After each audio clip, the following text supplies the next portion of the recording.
ସତ କଥାଟା ପ୍ରମାଣିତ ହୋଇସାରିଲା ପରେ ନ୍ୟାୟ ତ ଆପଣ ମୁନାକୁ ବିବାହ କରିବା ଉଚିତ। ଆଉ ତା ନହେଲେ ଆଇନ ଅନୁସାରେ ଆପଣ ଆରେଷ୍ଟ ହେଇ ଜେଲକୁ ଯିବେ। କାଲି ଆସିଲ ଗୋଟେ ଟେକର ଚଢି ପଳେଇ ଆସ ସମସ୍ତେ ଏଠି ଗୋଟେ ଫାଇନାଲ କରି ଆଉ ଟେକର ନାହିଁ ବା। ହଉ ନିଜ ସ୍ୱାମୀକୁ ମିଛ ଚରିତ୍ରରେ ସଜାଇ ନିଜ ପାଇଁ କୌସ୍ତ୍ରୀ ଘରକୁ ସୌତୁଣୀ ଆଣେ ନା ମୁଁ ଏଇ ଝିଅକୁ ଆଣିବା ପାଇଁ ଇଚ୍ଛା କରିବି? ତମେ ସବୁ କରିପାରିବ କାହିଁ କହିଲ ତମ ଇଚ୍ଛା ସତ୍ତ୍ୱେ ସେଥିରେ ଡିଭୋର୍ସ ଦେବାକୁ ବାଧ୍ୟ କରିତେ ଆଉ ବଦଲା ନେବା ପାଇଁ ଗୋଟେ ଗାଡି ରିଜର୍ଭ କରି ଚାଲି ଆସ। ଭାଇ ଏମିତି ଛୋଟ ପିଲା ମାନେ କ'ଣ କଥାବାର୍ତ୍ତା କରୁଛନ୍ତି? ଆପଣଙ୍କ କଥା ଶୁଣି ମୋତେ ଭାଇ ହସ ଲାଗୁଛି। ଆଉ ଛାଡ଼ନ୍ତୁ ସେ କଥା। ଆପଣ ଗୋଟେ କାମ କରନ୍ତୁ, ଆପଣ ଥାନାକୁ ଆସନ୍ତୁ। ମୋ ଅପା ଯଦି ଆପଣଙ୍କୁ ମିଛରେ ବଦନାମ କରୁଛି ଆପଣ ମୋ ଅପା ନାଁରେ ମାନହାନି କେସ୍ କରିବେ। ମୁଁ ଆପଣଙ୍କ ଏଫଆଇଆରକୁ ଗ୍ରହଣ କରିବି ଆଉ ମୁଁ ନିଶ୍ଚୟ ଆପଣଙ୍କୁ ସାହାଯ୍ୟ କରିବି। ସାହାଯ୍ୟ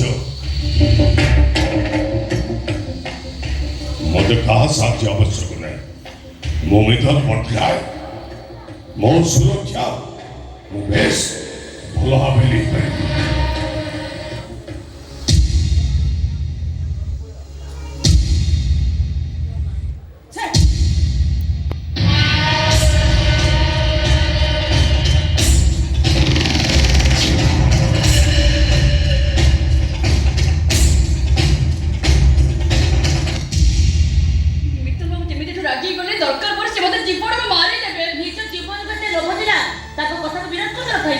ଅର୍ଥର ଆବଶ୍ୟକ ଥିଲା, ଇଜ୍ଜତ ବିକୁଥିଲ।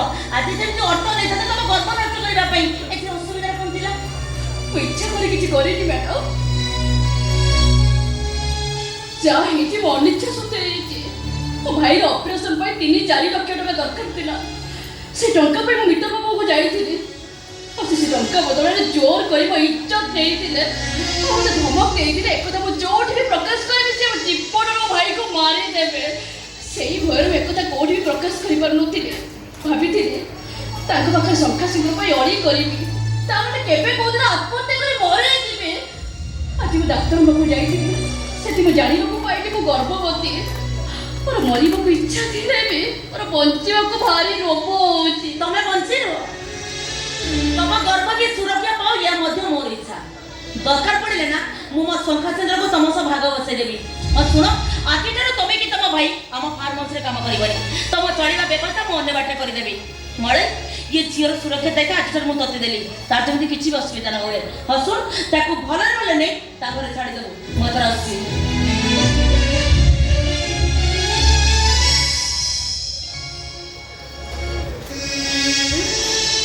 ମୋତେ କ୍ଷମା କରିଦେବ ବଳେ ଭାଇ। ମୁଁ ତ ତତେ ସେଇ ଦିନଠୁ କ୍ଷମା କରିସାରିଛି। ହେଲେ ଜାଣିବାକୁ ଅପେକ୍ଷା କରିଥିଲି ଏ ଲକ୍ଷ ଲକ୍ଷ ଟଙ୍କା ପାଇଁ ତୁ କାହା ପାଖରେ ବନ୍ଧା ପଡ଼ିଛୁ। ଆଜି କ୍ଲିୟର ହେଇଗଲି ବାସ୍। ମୁଁ କି ତମକୁ ବାହା ହେଇପାରିବିନି। ବାହା ହେବା କଥା କହିଲେ ମୁଁ ବହୁତ ଖୁସି ହେଇଥାନ୍ତି। ମୁଁ ଅନ୍ୟର ଉଦ୍ଦିଷ୍ଟ। ମୋ ମନରେ ସେମିତି ବିକାର ନାହିଁ। ଅନ୍ୟ ରକ୍ତ ମୋ ଗର୍ଭରେ। ବାପର ପରିଚୟ ମୁଁ ଦେବି, ଅସୁବିଧା କ'ଣ ଅଛି? ଏଇଟା କ'ଣ ଏ ସମାଜରେ ପ୍ରଥମ? ଯଦି ନୁହଁ ତାହେଲେ ଏତେ ଚିନ୍ତାଶୀଳ ହେବା କ'ଣ ଦରକାର? କିନ୍ତୁ ମଳେ ଭାଇ ମିତଲ ଭାଇଙ୍କ ପାଖରୁ ନିରାଶ ହେଇ ଫେରି ଆସିଲା ପରେ ମୁଁ ତତେ ଶଙ୍କା ସିନ୍ଦୁର ଦେଇ ସ୍ତ୍ରୀ ଭାବରେ ଗ୍ରହଣ କରିବି। ସେ ବିଶ୍ୱାସ ତ ମୋ ଉପରେ। ଆଉ ହଁ, ବର୍ତ୍ତମାନ ଏ ଖବରଟା ମଧୁରକୁ ଦେବା ଜମା ଦରକାର। ସମୟ ଆସିଲେ ମୁଁ ମଧୁରକୁ ସବୁ କିଛି ବୁଝେଇଦେବି। ଠିକ୍ ଅଛି, ଚାଲ।